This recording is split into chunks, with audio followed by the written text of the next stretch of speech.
আসসালামু আলাইকুম। আজকে আমরা যে বিষয় নিয়ে আলোচনা করব সেটা হচ্ছে একটা প্যানেল বোর্ড তৈরি করতে কি কি মালামালের প্রয়োজন হয় সেই সম্পর্কে আপনাদেরকে ধারণা দেওয়ার চেষ্টা করব ইনশাল্লাহ। তাহলে চলেন শুরুতে হচ্ছে আমাদের লাগবে একটা হচ্ছে মেইন এমসিসিবির মাধ্যমে আমরা মেইন পাওয়ার আনবো। তারপর হচ্ছে আমরা মূলত এটা হচ্ছে 5টা স্টার ডেল্টা কন্ট্রোলিং প্যানেল তৈরি করব। তার জন্য হচ্ছে 15টা ম্যাগনেটিক কন্ডাক্টর লাগবে, 5টা এমসিসিবি লাগবে, একটা মেইন এমসিসিবি লাগবে, 5টা টাইমার লাগবে আমাদের, আর লাগবে হচ্ছে 20টা পুশ বাটন সুইচ, আর হচ্ছে আমাদের ভোল্টেজ এবং এম্পিয়ার দেখার জন্য একটা ভোল্ট মিটার এবং এম্পিয়ার মিটার লাগবে, এবং এম্পিয়ারকে দেখানোর জন্য হচ্ছে আমার লাগবে সিটি। ঠিক আছে, আর হচ্ছে আমার কানেকশন দেওয়ার জন্য লাগবে কানেক্টর, আর আমার ইন্ডিকেটর ল্যাম্প আছে কিছু।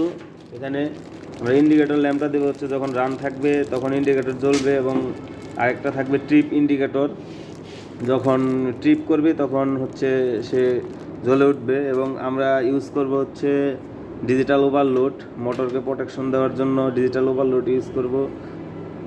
আর হচ্ছে আমাদের আরও লাগবে হচ্ছে লাক্স, কন্ট্রোলিং লাক্স লাগবে, পাওয়ার কানেকশনের জন্য লাক্স লাগবে, চ্যানেল আটকানোর জন্য লাগবে আমাদের রিপিট।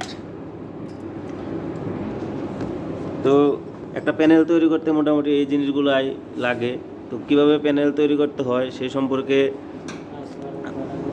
আপনাদের ধারণা দেওয়ার চেষ্টা করছি ইনশাল্লাহ, এবং প্যানেল কিভাবে তৈরি করতে হয়, এবং এই যে আমি ব্রেকারগুলা লাগাইতেছি হচ্ছে এমসিসিবি, তারপরে ম্যাগনেটিক কন্ডাক্টর, এগুলা আমি লোড ক্যালকুলেশন করে কিভাবে সিলেক্ট করতে হয়, এমসিসিবি, ম্যাগনেটিক কন্ডাক্টর, ওভারলোড, এগুলো কিভাবে সিলেক্ট করবেন সেই সম্পর্কে ভিডিও পেতে চাইলে আমাদের চ্যানেলে সাবস্ক্রাইব করে আমাদের সঙ্গেই থাকুন।